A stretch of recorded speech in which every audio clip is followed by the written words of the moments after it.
Hello everyone, welcome back to our channel. ఈ video CAA citizenship amendment యాక్ట్కి సంబంధించిన information provide చేయడం జరుగుతుంది. Last time provide చేసిన video continuation part 2గా ఇది మీకు ప్రొవైడ్ చేయడం జరుగుతుంది.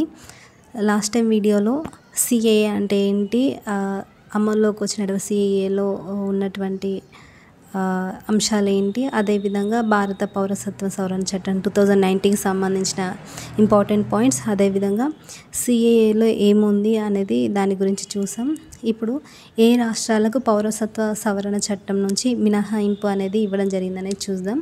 ఇటీవల కేంద్ర ప్రభుత్వం పౌరసత్వ సవరణ చట్టం సిఏఏ నోటిఫికేషన్ జారీ చేసింది.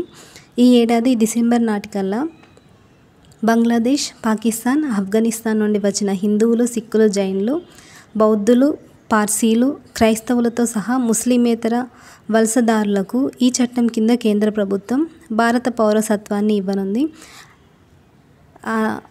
అండ్ నెక్స్ట్ వచ్చేసి రాజ్యాంగంలోని 6వ షెడ్యూల్ ప్రకారం ప్రత్యేక హోదా పొందిన ప్రాంతాలైన దేశ సరిహద్దు ప్రాంతాల్లో నివసించే ప్రజల ప్రయాణానికి ఇన్నర్ లైన్ పర్మిట్ ILP అవసరమయ్యే అన్ని ఈశాన్య రాష్ట్రాల్లో సిఏఏ చట్టం అమలు చేయరు. అరుణాచల్ ప్రదేశ్, నాగాలాండ్, మిజోరాం, మణిపూర్లకు ILP అంటే ఇన్నర్ లైన్ పర్మిట్ చట్టం వర్తిస్తుంది. నెక్స్ట్ వచ్చేసి 2019 డిసెంబర్ 9న లోక్సభ, 11న రాజ్యసభ, డిసెంబర్ 12న రాష్ట్రపతి ఆమోదం లభించింది ఈ చట్టానికి సంబంధించి. అదేవిధంగా Jan 10th 2024 నుండి అమల్లోకి తెస్తున్నామన్నారు ఈ చట్టంని. కానీ దాని నిబంధనలు మాత్రం March 11th 2024 రోజున నోటిఫై చేయడం జరిగింది. నెక్స్ట్ వచ్చేసి ఇన్నర్ లైన్ పర్మిట్ అంటే ఏంటనేది చూద్దాం. ఒక నిర్ణీత కాల పరిమితికి గాను భారతీయులు ప్రవేశించడానికి భారత ప్రభుత్వం జారీ చేసే ఒక అధికారిక పర్యటన పత్రం. అంటే ఒక టైంలో, అంటే ఈ టైం నుండి ఈ టైం వరకు మాత్రమే ప్రవేశించడానికి అనుమతి ఇచ్చేటువంటి ఒక అఫీషియల్ ఆర్డర్, అంటే ఒక అఫీషియల్ పేపర్ అనేది ఇది ఇన్నర్ లైన్ పర్మిట్ అనేది. సో నెక్స్ట్ వచ్చేసి ఎప్పుడు ఏ టైంలో ఎంతకాలం వరకు మనం ఆ ప్రాంతంలో పర్యటించవచ్చు అనేది ఆ వివరాలు అనేవి ఆ పేపర్లో ఉంటాయి. బెంగాల్ ఈస్టర్న్ ఫ్రాంటియర్స్ రెగ్యులేషన్ చట్టం 1873 ద్వారా ILP యాక్ట్ తీసుకొచ్చారు. ILP ప్రాంతాలు ఏంటనేది, అంటే ఇన్నర్ లైన్ పర్మిట్ ప్రాంతాలు ఏంటనేవి అరుణాచల్ ప్రదేశ్, నాగాలాండ్, త్రిపుర, మేఘాలయ, అస్సాం, మణిపూర్. సో ఎగ్జామ్లో ఈ బిట్ కూడా మనకి ఇంపార్టెంటే, అడగొచ్చు ఇన్నర్ లైన్ పర్మిట్ ప్రాంతాలు ఏవని చెప్పేసి. సో గుర్తుపెట్టుకోవాలి, అరుణాచల్ ప్రదేశ్, నాగాలాండ్, త్రిపుర, మేఘాలయ, అస్సాం, మణిపూర్. నెక్స్ట్ దేశంలో ఓటర్ల సంఖ్యకు సంబంధించిన ఇన్ఫర్మేషన్. దేశంలో 96 కోట్ల మంది ఓటర్లు ఉన్నారు. అందులో 1.73 కోట్ల మంది కొత్తగా 18 నుండి 19 ఏళ్ల వయసుల వారే, 47 కోట్ల మంది మహిళలు ఉన్నారని చెప్పేసి కేంద్ర ఎన్నికల సంఘం వెల్లడి చేసింది. నెక్స్ట్ వచ్చేసి త్వరలో జరగనున్న 18వ లోక్సభ ఎన్నికల్లో దాదాపు 96 కోట్ల మందికి పైగా పౌరులు ఓటు వేసేందుకు అర్హులుగా ఉన్నారని చెప్పేసి వెల్లడించింది. వీటిలో 47 కోట్ల మంది మహిళలు ఉన్నారని, మొత్తం ఓటర్లలో 1.73 కోట్ల మందికి పైగా 18 నుండి 19 ఏళ్ల వయసుల వారేనని చెప్పేసి ఎన్నికల సంఘం పేర్కొంది. ఓటర్ల జాబితాలో నమోదైన వారిలో దాదాపు 18 లక్షల మంది దివ్యాంగులు ఉన్నారు. నెక్స్ట్ ఇది ఆల్రెడీ జరిగింది మనకి. లోక్సభ ఎన్నికల్లో ప్రజలు తమ ఓటు హక్కు వినియోగించుకునేందుకు దేశవ్యాప్తంగా 12 లక్షలకు పైగా పోలింగ్ కేంద్రాలను ఏర్పాటు చేశారు. నెక్స్ట్ సార్వత్రిక ఎన్నికల పోలింగ్ కోసం దాదాపు 1.5 crores మంది ఎన్నికల సిబ్బందిని కేటాయించారు. 1951లో మొదటిసారి జరిగిన సార్వత్రిక ఎన్నికలప్పుడు నమోదైన ఓటర్లతో పోలిస్తే ఆ సంఖ్య వచ్చేసి 17.32 crores. దాంతో పోలిస్తే ప్రస్తుతం ఓటర్ల సంఖ్య 5-6 రెట్లు పెరిగిందని చెప్పేసి అన్నారు. నెక్స్ట్ వచ్చేసి దేశంలో 2.5 lakhs మందికి పైగా శతాధిక వయోవృద్ధ ఓటర్లు ఉన్నారు. స్వతంత్ర భారతదేశ మొదటిసారిగా ఓట్ల హక్కు వినియోగించుకున్నటువంటి వారిలో ఒకరైన శ్యామ్ చరణ్ నేగి అనేటువంటి వ్యక్తి ఇటీవల మరణించారు. సో ఇది కూడా ఇంపార్టెంట్ పాయింటే, అడగవచ్చు ఇతని పేరు, గుర్తుపెట్టుకోవాలి. నెక్స్ట్ వచ్చేసి 106 ఏండ్ల వయసు కలిగిన ఆయన తుదిశ్వాస విడవడానికి 3 రోజుల ముందు చివరిసారిగా ఓటు హక్కు వినియోగించడం విశేషం. ఆయనలాగే దేశంలో ప్రస్తుతం 100 ఏళ్లు దాటిన శతాధిక వయోవృద్ధులు సుమారు 2.5 lakhs మంది ఓటు హక్కు కలిగి ఉన్నారని చెప్పేసి పేర్కొన్నారు.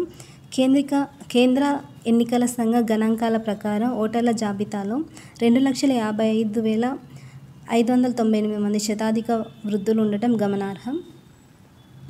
నెక్స్ట్ వచ్చేసి భారత పౌరసత్వానికి 2.25 లక్షల మంది స్వస్తి చెప్పారు. అంటే 2.2 lakhs మంది భారత పౌరసత్వాన్ని వదులుకున్నారు. 2022లో ఈ సంఖ్య 2,25,620కు పెరిగినట్లు చెప్పారు.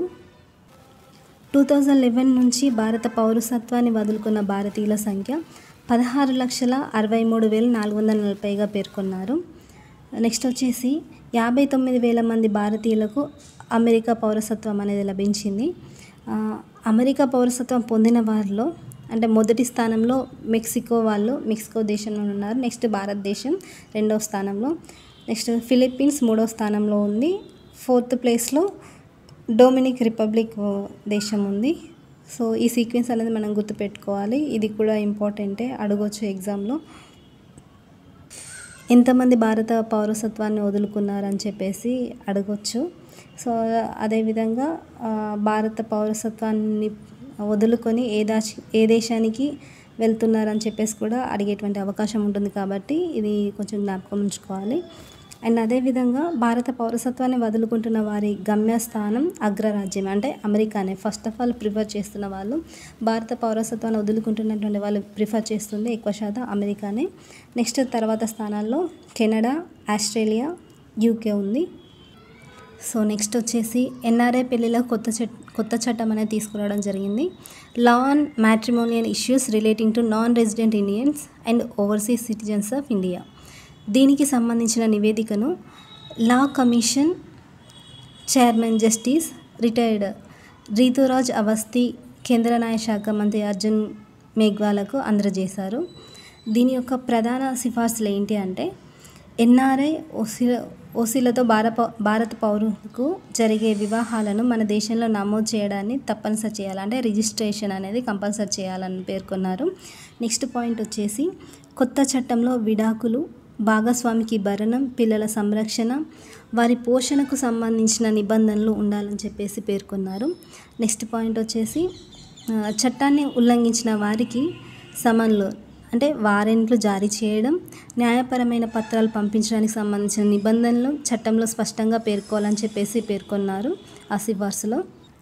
నెక్స్ట్ వచ్చేసి 4th పాయింట్ 1967 పాస్పోర్ట్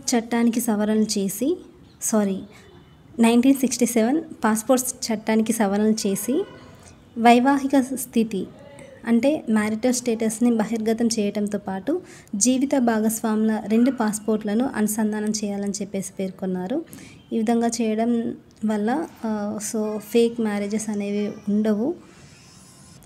ఇలా ఫేక్ మ్యారేజెస్, చీటింగ్స్ చేయడం అట్లాంటివి అనేది ఉండదు ఈ మ్యారిటల్ లైఫ్లో.